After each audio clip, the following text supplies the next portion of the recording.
राज्यपाल सीपी राधाकृष्णन ने आईआईएम के दीक्षांत समारोह को किया संबोधित। कहा, युवाओं को करनी चाहिए अपने अंतिम लक्ष्य तक ईमानदारी से पहुंचने की कोशिश। राज्य में कोरोना संक्रमण के लगातार बढ़ रहे हैं मामले। सक्रिय मामलों की संख्या 300 के पार। सबसे अधिक रांची में 81 लोग संक्रमित। मैट्रिक और इंटरमीडिएट परीक्षा की कॉपियों का मूल्यांकन आज से शुरू। झारखंड अधिविद्य परिषद ने मूल्यांकन के लिए 19 जिलों में बनाए हैं 66 केंद्र। और राज्य के अधिकतर हिस्सों में अगले 2 दिनों तक तेज हवाओं के साथ बारिश की संभावना। कल रांची में वज्रपात के साथ हुई बारिश में 3 की मौत, 6 अन्य घायल।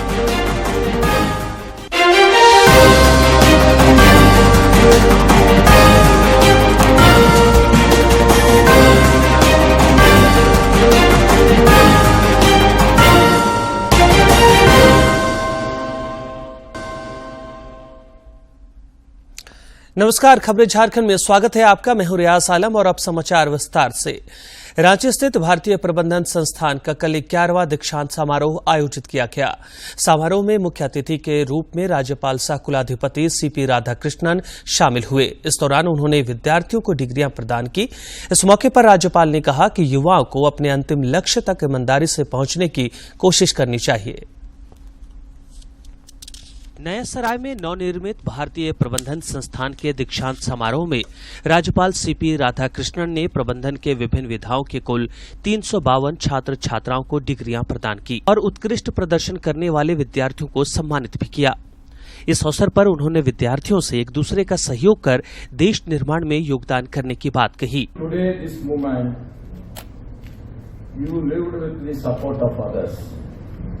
From tomorrow onwards, you are going to live to support others.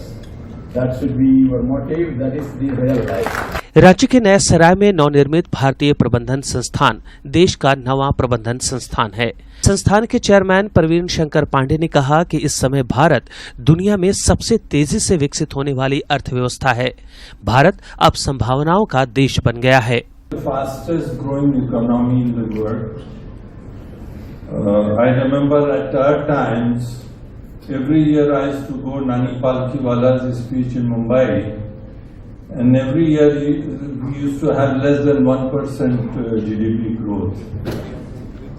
And every year he could say that, we have so much talent, so much things that we can easily grow 6-7%. And at that time we used to feel कि ये क्या बात कर रहे, कहाँ से 6-7%? And today we are doing that. इस दीक्षांत समारोह में देश के कई जाने माने प्रबंधन हस्तियों के अलावा संस्थान के बोर्ड ऑफ डायरेक्टर्स, प्रबंधन के छात्र एवं उनके परिवारजन उपस्थित थे। दूरदर्शन समाचार के लिए रांची से प्रताप की रिपोर्ट। देश में पिछले 24 घंटे के दौरान कोविड के 10,112 नए मरीजों की पहचान की गई है, जबकि 9,833 मरीज स्वस्थ भी हुए हैं।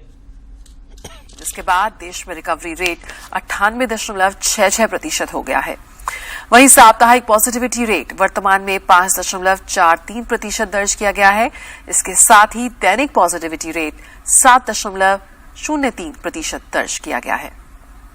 देश में कोरोना के सक्रिय मामलों की संख्या 67,806 है। इधर झारखंड में भी कोविड संक्रमितों की संख्या लगातार बढ़ती जा रही है। राज्य में कोविड के सक्रिय मामलों की संख्या 300 के पार पहुंच गई है। इनमें रांची में सबसे अधिक 81 लोग कोविड से संक्रमित हैं। कोविड महामारी के खिलाफ सबसे अधिक प्रभावी हथियार के रूप में देश में टीकाकरण अभियान लगातार जारी है। टीकों की खुराक दी जा चुकी है। पिछले 24 घंटों में 1,947 से अधिक कोविड टीके लगाए गए हैं। फरार खालिस्तानी समर्थक अमृतपाल सिंह को पंजाब पुलिस ने आज गिरफ्तार कर लिया। पंजाब पुलिस के मुताबिक अमृतपाल को मोगा जिले में रोडे गांव के गुरुद्वारा से गिरफ्तार किया गया। इसके बाद पंजाब पुलिस उसे बठिंडा से फ्लाइट के जरिए असम के डिब्रूगढ़ जेल लेकर गई। पब्लिक ने सब तो पहला तो मैं धन्यवाद करना चाहूँगा पंजाब के लोगों का, जिन्होंने इस पूरे दौर के दौरान पंजाब के विच कम्यूनल हारमनी पीस मेनटेन की है। ਔਰ ਪੰਜਾਬ ਪੁਲਿਸ ਵੀ ਕਮਿਟਡ ਆ ਪੰਜਾਬ ਦੇ ਵਿੱਚ ਕਮਿਊਨਲ ਹਾਰਮਨੀ ਤੇ ਪੀਸ ਮੇਨਟੇਨ ਕਰਨ ਵਾਸਤੇ। ਔਰ ਕੁਝ ਜਿਹੜੇ ਹੈਗੇ ਨੇ ਐਲੀਮੈਂਟਸ ਉਹਨਾਂ ਨੂੰ ਵਾਰਨਿੰਗ ਦਿੱਤੀ ਜਾਂਦੀ ਹੈ ਕਿ ਕਿਸੇ ਵੀ ਤਰ੍ਹਾਂ ਦਾ ਮਾਹੌਲ ਪੰਜਾਬ ਦੇ ਵਿੱਚ ਜਿਹੜਾ ਵਾ ਖਰਾਬ ਨਹੀਂ ਹੋਣ ਦਿੱਤਾ ਜਾਏਗਾ, ਕਿਸੇ ਨੂੰ ਵੀ ਪੰਜਾਬ ਦਾ ਮਾਹੌਲ ਖਰਾਬ ਕਰਨ ਦੀ ਇਜਾਜ਼ਤ ਨਹੀਂ ਦਿੱਤੀ ਜਾਊਗੀ। ਅੰਮ੍ਰਿਤਪਾਲ ਸਿੰਘ ਨੂੰ ਅੱਜ ਸਵੇਰੇ ਕਰੀਬ 6:45 ਤੇ ਰੋਡੇ ਪਿੰਡ ਤੋਂ ਗ੍ਰਿਫਤਾਰ ਕੀਤਾ ਗਿਆ। ਪੰਜਾਬ ਪੁਲਿਸ ਤੇ ਇੰਟੈਲੀਜੈਂਸ ਵਿੰਗ ਦੇ ਕੋਲੇ ਕੰਕਰੀਟ ਇਨਫੋਰਮੇਸ਼ਨ ਸੀ ਆਪਰੇਸ਼ਨਲ ਇਨਪੁਟਸ ਦੇ ਬੇਸਿਸ ਦੇ ਉੱਤੇ ਕਿ ਉਹ ਰੋਡੇ ਪਿੰਡ ਦੇ ਵਿੱਚ ਜਿਹੜਾ ਵਾ ਪ੍ਰੈਜ਼ੈਂਟ ਆ। ਉਹਨੂੰ ਪੁਲਿਸ ਨੇ ਸਾਰੇ ਪਾਸੇ ਤੋਂ ਨਾਕਾਬੰਦੀ ਕਰਕੇ ਪਿੰਡ ਨੂੰ ਘੇਰਿਆ ਹੋਇਆ ਸੀਗਾ, ਪਰ ਕਿਉਂਕਿ ਉਹ ਗੁਰਦੁਆਰਾ ਸਾਹਿਬ ਦੇ ਅੰਦਰ ਸੀਗਾ ਤਾਂ ਗੁਰਦੁਆਰਾ ਸਾਹਿਬ ਦੀ ਮਰਿਆਦਾ ਜਿਹੜੀ ਆ ਉਹ ਸੁਪਰੀਮ ਆ, ਉਹਨੂੰ ਮੇਨਟੇਨ ਕਰਨਾ ਸਾਰਿਆਂ ਦਾ ਹੀ ਸਾਡਾ ਫਰਜ਼ ਆ कि किसी भी तरह का मर्यादा। केंद्रीय शिक्षा मंत्री धर्मेंद्र प्रधान ने आज भुवनेश्वर में G20 शैक्षिक कार्य समूह के अंतर्गत एक प्रदर्शनी का उद्घाटन किया। यह प्रदर्शनी भुवनेश्वर में वैज्ञानिक और औद्योगिक संगठन के खनिज और सामग्रिक प्रौद्योगिकी संस्थान में 28 अप्रैल तक तीसरे शैक्षिक कार्य समूह की बैठक के दौरान आयोजित की गई है। In the area of future of the skills. And India is now implementing national education policy. As I said always, national education policy is not only a document of, it's not a brochure, it's a document, philosophical document for global responsibility. What will happen in future? Today's India's population is around, if we go by the today's population, India's population is around 141.7 crore. Out of that, the young population is around 35% of that population. From age group of 15 to 35, 34, 35% of that population is of this age group. By next, when India would be completing its Amrit Kal, by 2047,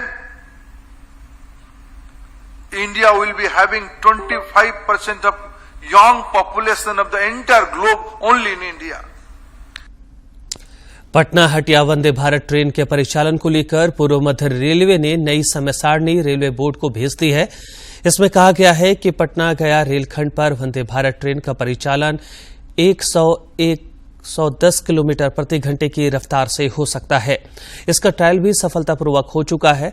इस कारण Patna Hatia Vande Bharat train को समय सारणी पर चलाया जा सकता है। प्रधानमंत्री नरेंद्र मोदी 30 अप्रैल को मन की बात कार्यक्रम के 100वें एपिसोड के जरिए देशवासियों के साथ अपने विचार साझा करेंगे। प्रधानमंत्री ने इस कार्यक्रम के लिए लोगों से अपने सुझाव देने का आग्रह किया है। सुझाव को टोल फ्री नंबर 1800117800 पर मिस्ड कॉल देकर रिकॉर्ड कराया जा सकता है। माई गॉव फोरम या नमो ऐप पर भी लोग अपने सुझाव दे सकते हैं। मन की बात है जन जन की, संघर्षों के कुछ किस्से, कहानी कुछ सफलताओं की, अनकही विरासत की, उम्मीदें नए भारत की। महीने के आखिरी रविवार का रहता है इंतजार। ब्रह्मपुत्र के घाट से हिमालय के विस्तार तक होती है मन की बात प्रधानमंत्री के साथ। तो सुनिए इस महीने 30 अप्रैल सुबह 11 बजे प्रधानमंत्री जी के मन की बात का 100वां एपिसोड आकाशवाणी और दूरदर्शन के सभी चैनलों पर। प्रधानमंत्री जी के मन की बात के 100वें एपिसोड के प्रादेशिक भाषाओं में अनुवाद का पुनः प्रसारण आप सुन सकते हैं रात 8 बजे आकाशवाणी और दूरदर्शन के सभी प्रादेशिक चैनलों पर। तो याद रखें, मन की बात का 100वां एपिसोड रविवार 30 अप्रैल सुबह 11 बजे। प्रधानमंत्री नरेंद्र मोदी ने 25 जुलाई 2021 को प्रसारित मन की बात कार्यक्रम में बुनकरों को बढ़ावा देने का आह्वान किया था।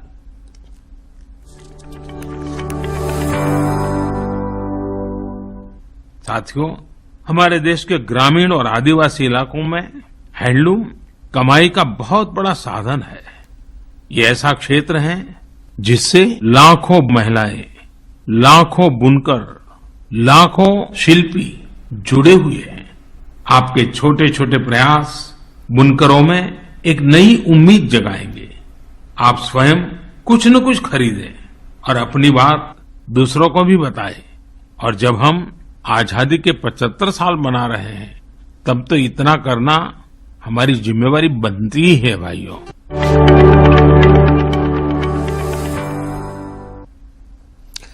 भारत सरकार के ग्रामीण विकास मंत्रालय की ओर से ग्रामीण स्वरोजगार प्रशिक्षण संस्थान पूर्वी सिंहभूम में 35 लोगों को बांस से बने फैशनेबल आइटम का प्रशिक्षण दिया जा रहा है।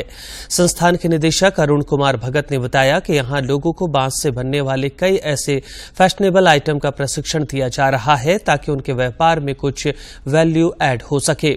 साथ ही लोगों के व्यापार को आगे बढ़ाने के लिए बैंक से ऋण भी दिलाया जा रहा है।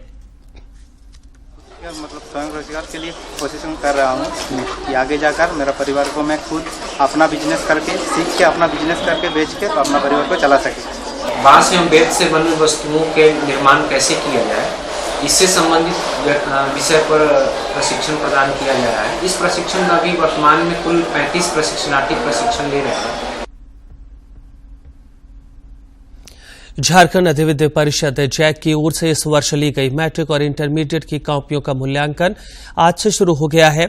जैक ने मूल्यांकन के लिए राज्य के 19 जिलों में 66 केंद्र बनाए हैं। जैक सूत्रों से मिली जानकारी के अनुसार परीक्षा फल मई महीने के अंत तक जारी कर दिया जाएगा।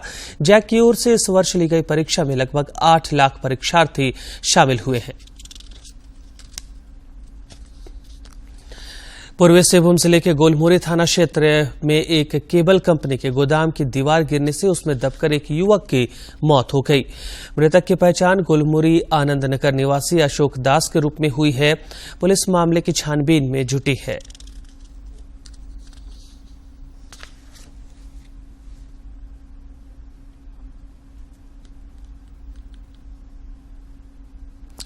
और अब कुछ खबर राज्य के विभिन्न जिलों से।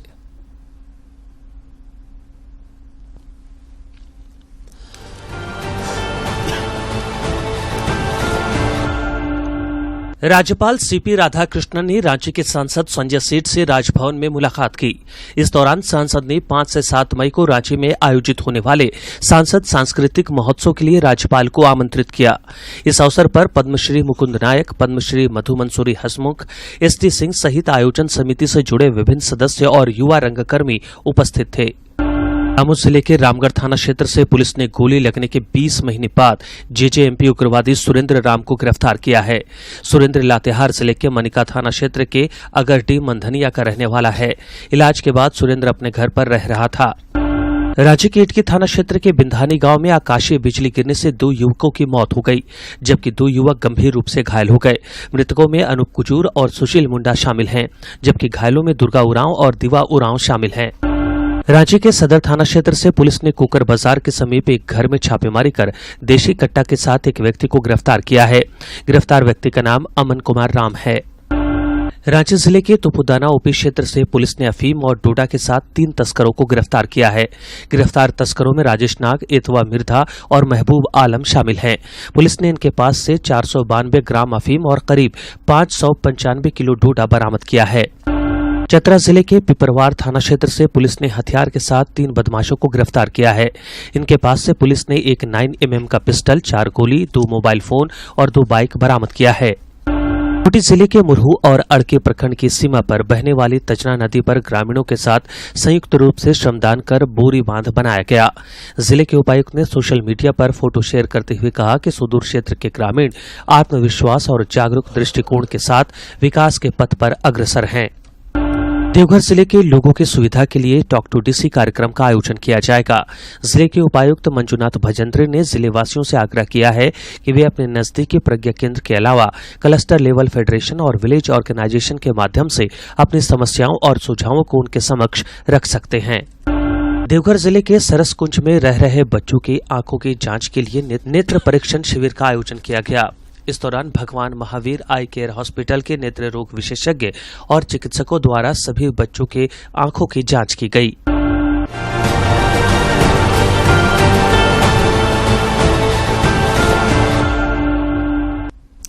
प्रधानमंत्री नरेंद्र मोदी ने बसव जयंती पर प्रख्यात समाज सुधारक बशेश्वर को नमन किया है। उन्होंने कहा कि सामाजिक सशक्तिकरण, सद्भाव और भाईचारे के उनके संदेश लोगों को प्रेरित करते रहते हैं। प्रधानमंत्री ने बसव जयंती पर एक वीडियो भी शेयर किया है। उन्होंने वंचितों को सशक्त बनाने और एक मजबूत और समृद्ध समाज के निर्माण पर बल दिया। साथ ही उन्होंने एक वीडियो भी साझा किया। मुझे भगवान बसवेश्वर के वचनों, उनके संदेशों से निरंतर कुछ न कुछ सीखने का सौभाग्य मिला है। चाहे उनके वचनों को देश की 23 भाषाओं में अनुवाद हो या फिर लंदन में उनकी मूर्ति के अनावरण का अवसर, हर बार मैंने कुछ न कुछ नया सीखा है, नई ऊर्जा प्राप्त की है, नई प्रेरणा प्राप्त की है। आज से सदियों पहले ही भगवान बसवेश्वर ने सोशल और जेंडर इक्वलिटी जैसे बड़े महत्वपूर्ण विषयों को उस जमाने में समाज का मार्गदर्शन किया। वो कहते थे, समाज में बड़ा और छोटा हर व्यक्ति राष्ट्र की सेवा में एक श्रमिक ही है। उनका विश्व दर्शन करुणा और प्रेम से ही भरा हुआ था। ऐसा लगता था जैसे मानो उनकी आंखों में से करुणा और प्रेम के झरने बह रहे। उन्होंने हमेशा अहिंसा और प्रेम को ही भारतीय संस्कृति के केंद्र में रखा। देश और दुनिया में भगवान बसवेश्वर के सभी अनुयायियों को उनकी जयंती पर बहुत बहुत शुभकामनाएं। आईपीएल क्रिकेट में आज रॉयल चैलेंजर्स बेंगलोर का मुकाबला राजस्थान रॉयल्स से होगा। वहीं एक अन्य मैच में कोलकाता नाइट राइडर्स का मुकाबला चेन्नई सुपर किंग्स से होगा। राजस्थान रॉयल्स की टीम अच्छे फॉर्म में है। टूर्नामेंट में कुल 6 मैच खेल चुकी है, जिसमें से उसने 4 में जीत हासिल की है और उसे सिर्फ 2 मैच में हार का सामना करना पड़ा। वहीं आरसीबी 6 में से 3 मैचों में जीत हासिल कर 5वें स्थान पर काबिज है। और आईपीएल में आज दूसरे मुकाबले में कोलकाता नाइट राइडर्स और चेन्नई सुपर किंग्स आमने सामने होंगी। यह मुकाबला कोलकाता के ईडन गार्डन्स में खेला जाएगा। चेन्नई अपने पिछले दोनों मुकाबले जीत चुकी है। वहीं कोलकाता नाइट राइडर्स का प्रदर्शन कुछ समय से खराब रहा है। चेन्नई सुपर किंग्स इस साल टूर्नामेंट में बेहतर खेल रही है। पहले मैच गंवाने के बाद टीम ने की है जबरदस्त वापसी। अमरनाथ यात्रा के लिए राजधानी रांची स्थित रिम्स में प्रतिदिन स्वास्थ्य जांच की व्यवस्था की गई है। यात्रियों के स्वास्थ्य जांच के लिए रिम्स प्रबंधन ने 5 चिकित्सकों की टीम गठित की है। वहीं चिकित्सकों के मोबाइल नंबर के अलावा टोल फ्री नंबर 9039129569 भी जारी किया गया है। मौसम विभाग ने राज्य के अधिकतर हिस्सों में अगले 2 दिनों तक बारिश की संभावना जताई है। इस दौरान 30 से 40 किलोमीटर प्रति घंटे की रफ्तार से हवा चल सकती है। मौसम विभाग ने इस दौरान गरज के साथ वज्रपात की भी संभावना व्यक्त की है। वहीं कल रांची में वज्रपात के साथ हुई बारिश के दौरान 3 लोगों की मौत हो गई, जबकि 6 अन्य लोग घायल हो गए। और अब सेहत की बात में जानते हैं क्या है पार्किंसन रोग।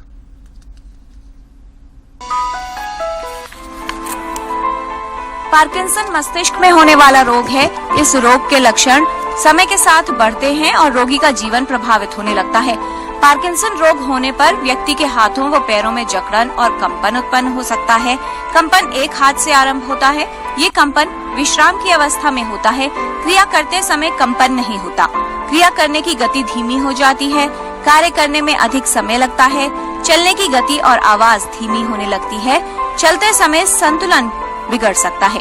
कपड़े पहनने में भी अधिक समय लगता है। ये रोग समय के साथ बढ़ता है और रोगी की स्थिति बिगड़ने लगती है। पार्किंसन रोग को सही समय पर पहचानना और इसका इलाज करवाना जरूरी है। पार्किंसन रोग से प्रभावित होने पर व्यक्ति का चलना, संतुलन बनाना, खाना निगलना, बोलना, मुड़ना, लिखना, ये क्रियाएं प्रभावित हो सकती हैं। दवाओं द्वारा इसके लक्षणों को नियंत्रित किया जा सकता है। जीवन शैली में बदलाव से पार्किंसन रोगी के जीवन को सरल बनाया जा सकता है। Kiran Bhardwaj, DD News. Project Rail और प्रोजेक्ट इम्पैक्ट के जरिए कोडरमा में शिक्षा के क्षेत्र में हो रहे मूलभूत बदलाव को पूरे राज्य में मॉडल के रूप में लागू किया जाएगा। पूरे राज्य में इस मॉडल को लागू करने के लिए 7वीं जेपीएससी के शिक्षा अधिकारियों ने कोडरमा का भ्रमण किया।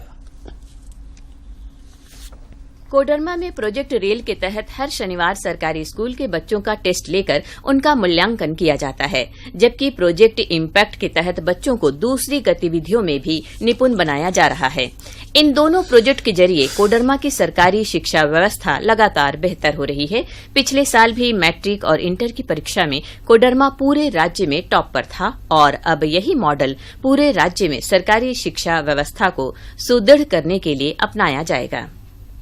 कि निश्चित तौर पे यहाँ जो काम हो रहा है और उसका जो है प्रतिफल दिख रहा है रिजल्ट के रूप में कि अब 10 में और 12 में जो है कोडरमा जिला टॉप है।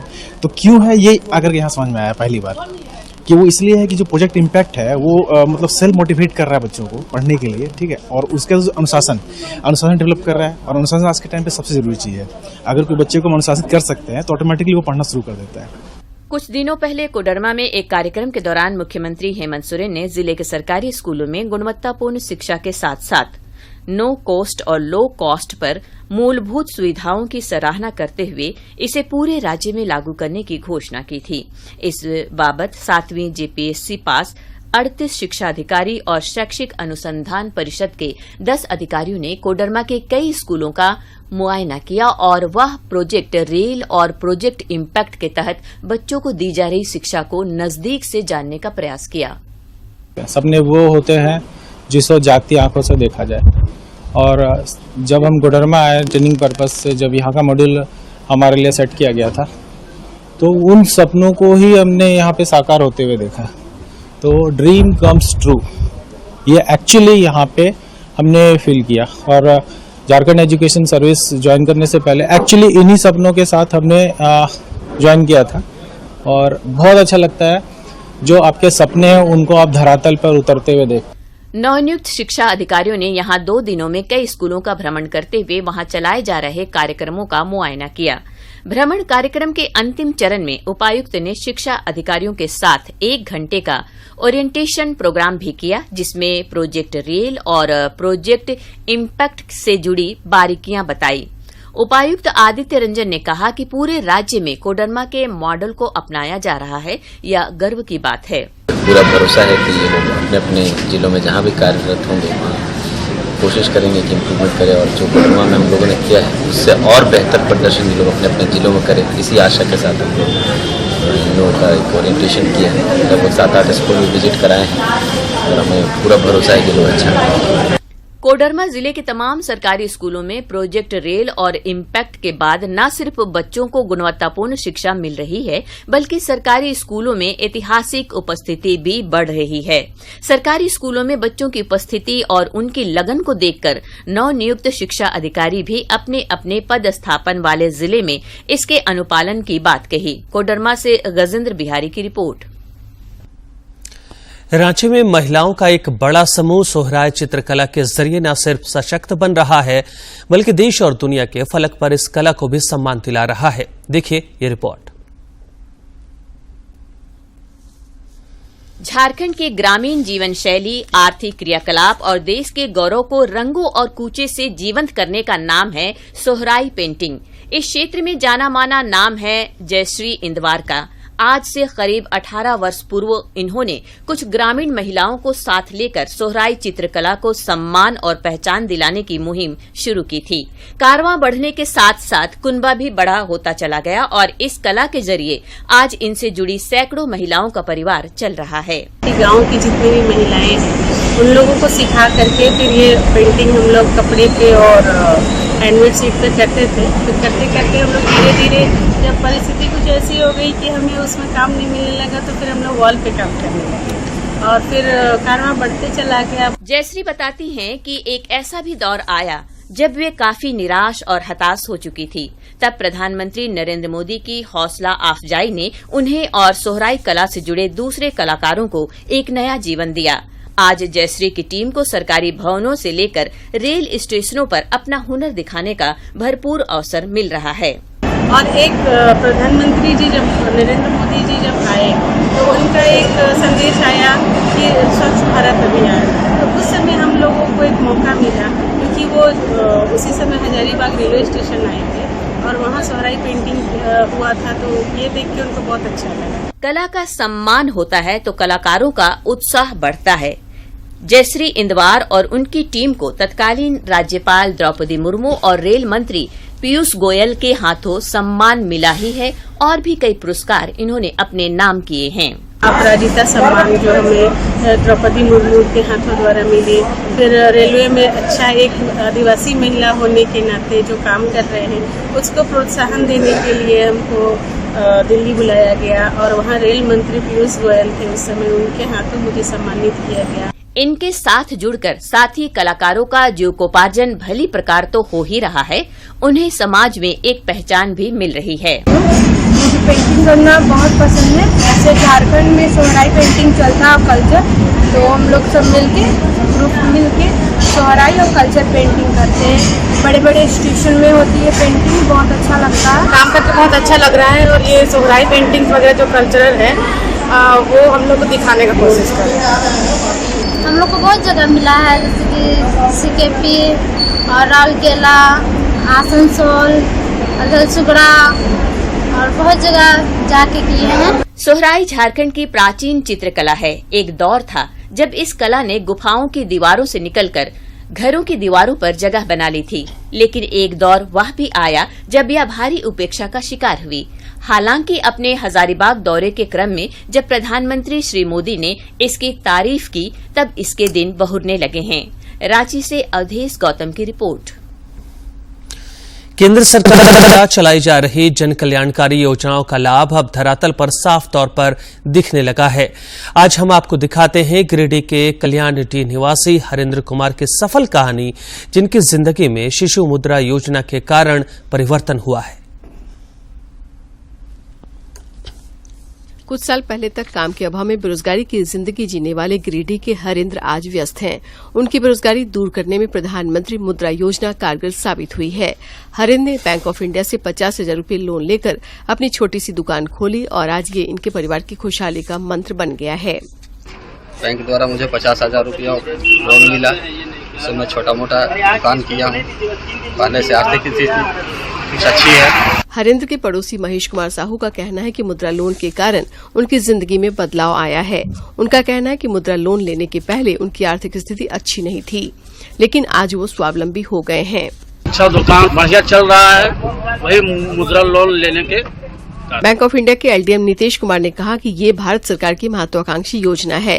उन्होंने बताया कि गिरिडीह जिले में 1,92,000 से अधिक बेरोजगार युवकों को मुद्रा योजना का लाभ दिया गया है और इसके तहत करीब 800 करोड़ रुपए का ऋण वितरित किया गया है। प्रधानमंत्री की सोच के हिसाब से पूरे देश में मुद्रा स्कीम के अंतर्गत मुद्रा शिशु, मुद्रा किशोर और मुद्रा तरुण स्कीम के अंतर्गत विभिन्न लोगों को अलग अलग कैटेगरी में ऋण की सुविधा दी जा रही है। शिशु के अंतर्गत 50,000 तक का ऋण मुहैया कराया जा रहा है। गिरिडीह में मुद्रा योजना हरिंद्र जैसे लाखों बेरोजगारों के लिए एक उम्मीद की किरण बना है। आज इस योजना से लोग आत्मनिर्भर बन रहे हैं और साहूकारों के चंगुल से मुक्त भी हो रहे हैं। गिरिडीह से रमेश प्रभाकर की रिपोर्ट। और अंत में मुख्य समाचार।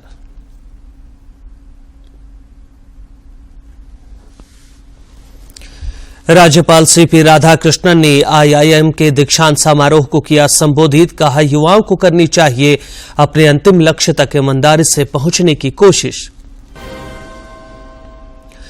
राज्य में कोरोना संक्रमण के लगातार बढ़ रहे हैं मामले। सक्रिय मामलों की संख्या 300 के पार। सबसे अधिक रांची में 81 लोग संक्रमित। मैट्रिक और इंटरमीडिएट परीक्षा की कॉपियों का मूल्यांकन आज से शुरू। झारखंड अधिविद्य परिषद ने मूल्यांकन के लिए 19 जिलों में बनाए हैं 66 केंद्र। और राज्य के अधिकतर हिस्सों में अगले 2 दिनों तक तेज हवाओं के साथ बारिश की संभावना। कल रांची में वज्रपात के साथ हुई बारिश में 3 की मौत, 6 अन्य घायल।